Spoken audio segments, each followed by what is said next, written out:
Shutdown eh. Okay. Mabisin ka no.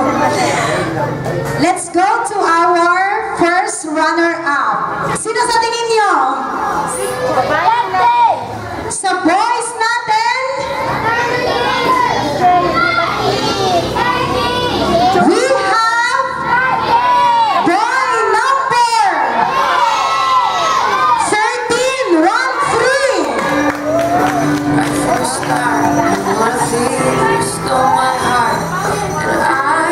I-adjust na lang dito. Adjust ka tiyan ako. Adjust. Yan.